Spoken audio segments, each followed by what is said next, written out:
lashes and diamonds, ATM machines. Buy myself all of my favorite things. Hey guys, I'm Heather. And I'm Courtney. And today is our first episode. Yeah. Our first episode of the Studio Makeup Tea Talk. Woo! So we're like so excited to be here with you guys. So we decided we're just like talking, and we were like, there is nothing that you can just go to one place really that has just, you know, people talking about beauty. So we're on our channel, we're going to be featuring all things beauty. Exactly. So that means all things new and all things taboo. Yeah, so we're going to get really like down and dirty, and we're not really going to hold back. So it's going to be really raw. We have both been in the industry for a really long time. We are obsessed and truly beauty junkies. You guys know us as makeup artists, but we actually work in the industry in different roles. Yeah. So, you know, I started my career in beauty immediately. I always knew that I wanted to be in it. And I started as a buyer to buy like contract manufacturing services to make makeup. Can you like explain what that means?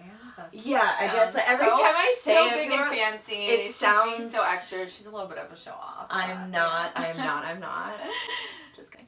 No, but so I didn't know what it was actually when I got the job. I interviewed and I was just like, I don't even know what contract manufacturing is.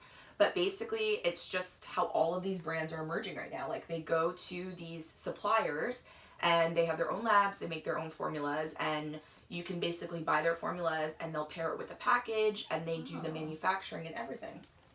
Lo and behold, I figured out that side of the business. I did it for like a year, which was great, but then I realized I wanted to be closer to the product, so I moved to product development. So that is what I'm currently doing right now. So fancy. Yeah, so that's my story. Heather's got a... Yes, I mean, I've been like in the beauty industry. Like, I actually started in like the beauty department. I feel like a lot of people start out there, different like Ulta, Sephora's, and when she Walgreens was like 16. CVS, and so that's where I started out. And CVS had like a whole beauty program, so was awesome. But that's why I was like, oh my gosh, I'm just so in love with beauty, and I knew it's just where I really wanted to be, and just my whole entire career. So after school, I got into L'Oreal. So I was working as a makeup artist for Urban Decay, and that's how I started, and then moved up from there. So I went into like customer marketing, which is completely different because you're going from like selling out directly to the customers to selling into the retailers. So I work directly with the buyers. And I'm continuing to be in the beauty industry with another beauty company. Yeah. A lot smaller, so I can now see like how Both much sides. both sides, and just where you're coming from, like a huge beauty company like L'Oreal that definitely just has like the money to play and just really dominate that industry. So to kind of come into a smaller company is like cool to kind of see how different it is. And especially, I'm sure it's like more nimble and just... Yeah, totally. Yeah. So we wanted to just kind of share a little bit more about us before we kind of go into today's feature. So definitely, I think like our background and we just have like a totally different perspective. So I just feel like it's like really great, especially like with Courtney with product development. I mean, especially with the whole Jaclyn Hill thing right now, it is like chaos. Have you guys kind of everyone's been a little expert? Like, I mean, you have to be living under a rock not to be following this whole. I mean, this is like crazy what happened. And I mean, you can share a lot more from just your experience in product development and how the hell did this happen? How did this? I feel so bad for her because it's totally, I think, not her fault because she doesn't work in the industry like that. Like, you could be amazing at formula development and shade development, but if you don't understand what it takes to really, like, take it from a lab into an industrial, scale up, things can happen, and if you just you're new to it, it's just, unfortunately... it's just a recipe for disaster, and especially, I feel like if you're going to a supplier that clearly... doesn't know what they're doing. Yes. But you wouldn't necessarily know that if you don't have the experience. So, unfortunately for her, it was just... Clearly, they had beautiful formulas that she approved in the lab, but when it scaled up, it didn't work out well. Their quality check wasn't great. They did not test all the shades when they scaled them up. That's why there was those kind of clumpy, kind of things. Like, it wasn't mixed properly. Like, what does that mean? So basically, after it goes into a lab and it's approved, we go through a process where you put it into like giant vessels. And you could think of it, we call it batching, but basically it's like, think about it like a cake batch. So you're making a batch of something, you're mixing up all the ingredients, and then you're baking formulas together. It's a similar thing, like a recipe. So there's a recipe for every formula, and they just put it in these big vessels. And clearly, whatever the process was that they were doing in the lab, they weren't able to replicate it. Or they didn't, they missed some steps, or they didn't do the right check. Yeah. So that's why there was, some pieces of like clumpiness in the formula. Yeah. Things like so that. It was like lumpy and just, then... Wait, what the heck happened with like the whole hair thing though? She finally came out with a video speaking to it. I feel like, that kind of was like addressing a lot of things, but people have like been like, these are not safe. I cannot use these. Like, is it bad for people to use something like that? No, is it like harmful? I think her justification makes sense. I actually asked some people in the lab and packaging because I was so curious. Once I saw this, I was like sending pictures to everyone. I was like, what do you guys think? Like, have that advantage where you can get that like insider information right from the labs, which is so cool. Yes. So, I tried investigating. I was like, what do you guys think this is? But her explanation of the gloves, fibers can get into the packaging. Usually happens at the packaging vendor.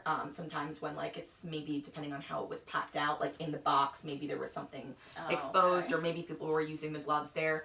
Typically, you wouldn't use gloves that have fibers when you're on the line, like manufacturing something. I would hope not, because but it sounds like the vendor maybe wasn't the best. Maybe they had really innovative formulas. Oh my gosh, but that's why that meme was like just too funny. It was like one of like a hand, a furry hand, and it was like me when I like clean the batch out. We'll have to show it on the funny. screen. You're right. It's hilarious. Instagram just ain't nice. Let's just put it that nice and that way. And I love Jaclyn Hill, and I think that like she really. And I feel like if out of all people, everyone's been waiting for a cosmetic line, it would be from her. Because her collabs with Morphe have just been rock star. Like I'm obsessed with her palettes. I love the brushes. I know, same. So I was just like, oh my god, no. You guys know if you're on our channel, we always use the Jaclyn Hill palette.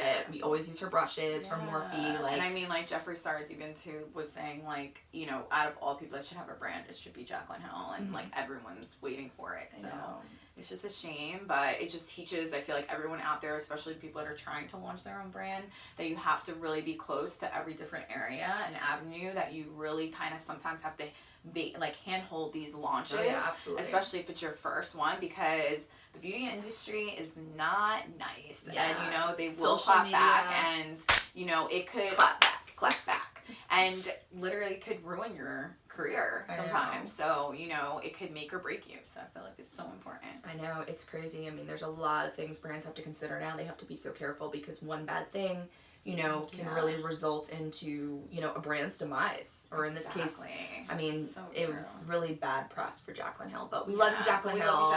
And we think, we think it was just a mistake, and it's not your fault. We get it. We still love you. And I feel like she has such a strong fan base that no matter what, her fans are just going to be riding for her regardless of this launch.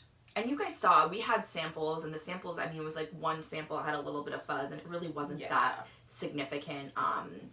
So I think that they're, social media is exaggerating a bit about it. I think so too. So the fuzzes don't look that bad. There are some pinholes, which is a somewhat common defect, but it's not that bad. Anyway, so I guess that's... Yeah, so that's the tea talk for today, and, tune in. This is going to be something that's going to be like an ongoing thing, so we want to hear back from you guys on like what you guys want to hear about, the scoop, what the hell you guys even care about. Like, we're here to talk. We love to shoot the shit, so come talk with us. Yeah, so sip some tea. Exactly, sip some tea. So all week we're going to be kind of keeping up with the beauty news, just polling some things on our Instagram, so you guys can always reach out, let us know if there's a topic you want us to talk about, or if you have a specific question, for us. We'd love to feature you with that question. We're going to be having some special guests. We're going to be doing product features. Which will be really fun. I'm looking forward to our special guests. Our special guest next week. Always are bringing some extra flavor. Oh, yeah. Yes. You guys are going to, you're really going to love this. Yeah. Love what we have in store for you guys, like, for sure. But we really, like Heather said, we really want to hear from you guys. Tell us what you want to hear, what gossip you want to hear about. And talk about. We'll talk about it on the next episode of the Studio Makeup Tea Talk.